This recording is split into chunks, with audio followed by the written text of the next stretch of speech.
అయితే ఈ కీర్తన చాలా చిన్న కీర్తన మన బైబిల్లోనే. అదేవిధంగా మన బైబిల్ మొత్తం మీద 1189 కీర్తనలు ఉన్నాయి, అధ్యాయాలు ఉన్నాయి. అన్నిటిలోనూ మధ్య ఉండే అధ్యాయం ఇది. సో ఈ కీర్తన మనకి బాగా ఏం చెప్తుంది అంటే దేవుని కృపను గురించి, ఆయన విశ్వాస్యతను గురించి ఈ కీర్తన మనకి చెప్తూ ఉందన్నమాట.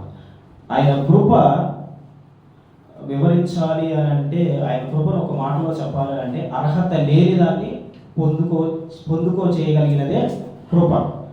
అయితే ఆయన కృప భూమిపైన ఉన్న ప్రతి చెట్ల పైన కావచ్చు, కాకపోతే జంతువులు కావచ్చు, సముద్రం కావచ్చు, సముద్రం ఉన్న ప్రతి జనముల మీద కావచ్చు, దేనిపైన ఆయన కృపను చూపించలేడు. ఆయన చూపించేది కేవలం మానవుడి పైనే. ఒకసారి మనం ఆది కాండంలోకి వెళితే అక్కడ మానవుడిని దేవుడు ఏ విధంగా సృష్టించాడో, ఎంత ప్రత్యేకంగా సృష్టించాడో మనం ఒకసారి చూడవచ్చు. ఆది కాండం 1వ అధ్యాయం 20వ వచనం. ఆది కాండం 1వ అధ్యాయం 20వ వచనం. దేవుడు జీవము కలిగి చలించు వాటిని జలముల సమృద్ధిగా పుట్టించిన గాకరియు, పక్షులు భూమి పైన ఆకాశ విశాలంలో ఎగురుడు గాకరియు పలికారు. చాలు. అయితే ఇక్కడ మాట్లాడేది ఏంటంటే, దేవుడు ఒక ఆజ్ఞ ఇచ్చాడు. దేనికి? సముద్ర జలములకు. దేవుడు జలములను వాటి జాతి ప్రకారం జలములను సమృద్ధిగా పుట్టించిన మహామత్యములను. ఇక్కడ పుట్టించింది ఏమిటి అంటే, సముద్రంలో ఉన్న ప్రతి జంతువును, ప్రతి చేపను కావచ్చు, ప్రతి మత్స్యమును కావచ్చు, పుట్టించింది సముద్ర జలములు. దేవుడు డైరెక్ట్గా అవి పుట్టాలని చెప్పేసి ఆజ్ఞ చెప్పలేదు, అవి పుట్టాలని పలకలేదు. దేవుడు పలికింది సముద్ర జలములతో పలికాడు. అదేవిధంగా ఆది కాండం 1వ అధ్యాయం 24వ వచనం చూద్దాం.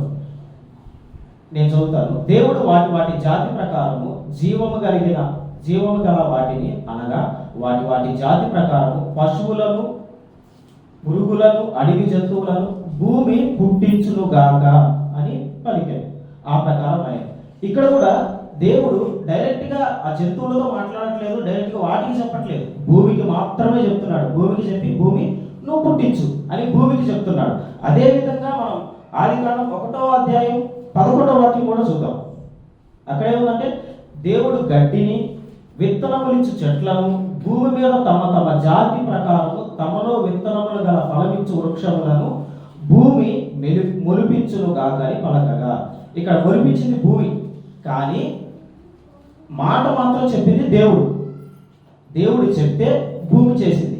దేవుడు చెప్తే సముద్రం వాటిలో ఉన్న జంతువులను పుట్టించింది, వాటిలో ఉన్న జలచరాశులను పుట్టించింది. అదేవిధంగా 1వ అధ్యాయం ఆది కాండంలోనే 1వ అధ్యాయం 26వ వాక్యం చూద్దాం. దేవుడు మన స్వరూపమందు మన పోలిక చొప్పున నరులను చేయదుము అని మాట్లాడతాడు. ఇక్కడ దానికి దీనికి తేడా ఏంటంటే, దేవుడు సృష్టిని సృష్టించినప్పుడు సృష్టితో డైరెక్ట్గా మాట్లాడలేదు. ఒక మీడియేటర్ని, అంటే అట్లా మీడియేటర్ అంటే ఒక జలములు కావచ్చు, భూమిని కావచ్చు, అట్లా వాడుకున్నాడు. కానీ మనిషిని సృష్టించేటప్పుడు మాత్రం తన చేతులతో మట్టిని తీసుకొని మన నాసికారంధ్రంలో దేవుడు తన వాయువుని ఊది మనలను సృష్టించాడు. ఇక్కడ మనిషి యొక్క ప్రత్యేకత చూడండి. దేవుడు మొదటి నుంచి, ఆ భూమి సృష్టించబడిన దినము నుంచి దేవుడికి మనిషి మీద ఉన్న ఆ కృప కావచ్చు, ఆ ప్రేమ కావచ్చు ఎంతో హెచ్చుగా ఉన్నది. మన కీర్తనలో కూడా అదే అంటున్నాడు. దేవుడు ఒక్కసారి మన కీర్తన ఏమంటాడు? యెహోవా కృప మన ఎడల హెచ్చుగా ఉన్నది. సృష్టి కంటే, సృష్టిలో ఉన్న ప్రతి దానికంటే దేవుని కృప కావచ్చు, దేవుని చూపు కావచ్చు, దేవుని ప్రతి దాన్ని ఏమంటారు ఆతృత కావచ్చు, ప్రతిదీ మనిషిపైనే ఉన్నది, మానవునిపైనే ఉన్నది. దేవుడు అంతగా కృపను చూపించి హెచ్చిస్తున్నాడు. ఇంకొకటి చూద్దాం. అయితే ఇదంతా జరిగిన తర్వాత ఆదం వల్ల మనకి పాపం వచ్చింది కాబట్టి, పాపం వల్ల వచ్చే జీతం మరణం. మనిషిపై ఉన్నది ఏంటంటే మరణం, మనిషిపై ఉన్నది పాపం. ఆ పాపం నుంచి విడిపించబడడానికి యేసు ప్రభు వారు మన కోసం వచ్చారు. భూమి మీద ఆయన 33 సంవత్సరాలు బ్రతికి మన కోసం చనిపోయారు. మన పాపములను ఆయన మోసుకొని చనిపోయారు. ఒకసారి రోమాపత్రిక 3వ అధ్యాయం 22 నుంచి 24 వరకు. రోమాపత్రిక 3వ అధ్యాయం 22 నుంచి 24 వరకు.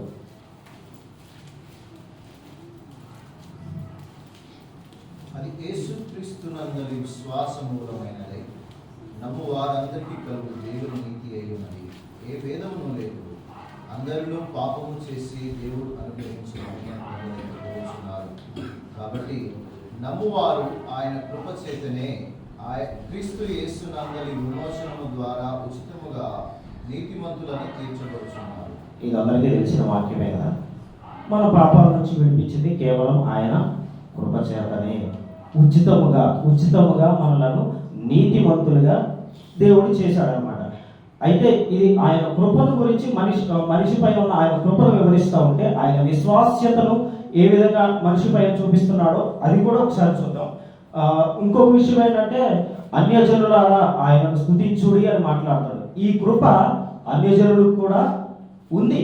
అన్యజనులకి ఏ విధంగా ఉందంటే దేవుడు మనకేమని చెప్పాడు, మీరు రక్షించబడ్డారు కదా, సర్వలోకానికి వెళ్ళి సర్వ సృష్టికి సువార్త చెప్పండి అన్నాడు. అంగీకరించిన వాడు రక్షించబడతాడు. రక్షించబడిన వాడు ఖచ్చితంగా ఈ కృపలోకి వస్తాడు కదా.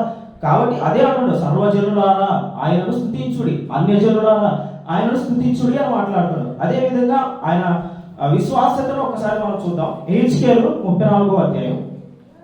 హెచ్కేలు గ్రంథం 34వ అధ్యాయం. కొంచెం ఇది ఎక్కువగానే చదవాలి. 1 నుంచి 15 వరకు. హెచ్కేలు 34 1 నుంచి 15 వరకు.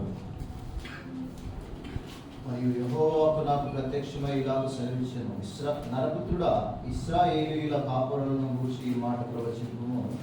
ఆ కాపరులతో ఇట్లను, ప్రభువుకు యెహోవా సెలవిచ్చినదేమనగా, తమ కడుపు నింపుకొని ఇశ్రాయేలీయుల కాపరులకు శ్రమ. కాపరులు గొర్రెలను మేపవలను కదా. మీరు కొవ్విన గొవ్వెలను వధించి కొవ్వును తిని బొచ్చును కప్పుకొందురు, కానీ గొర్రెలను మేపరు. బలహీనమైన వాటిని మీరు బలపరచరు, రోగము గల వాటిని స్వస్థపరచరు, గాయపడిన వాటికి కట్టు కట్టరు. తోలివేసిన వాటిని మరలా తోలుకొని రారు, తప్పిపోయిన వాటిని వెదకరు. అది మాత్రమే కాక మీరు కఠిన మనస్కులై బలత్కారముతో వాటిని ఏలుదురు. కాబట్టి కాపరులు లేకయే అవి చెదిరిపోయి సకల అడవి మృగములకు ఆహారమాయను.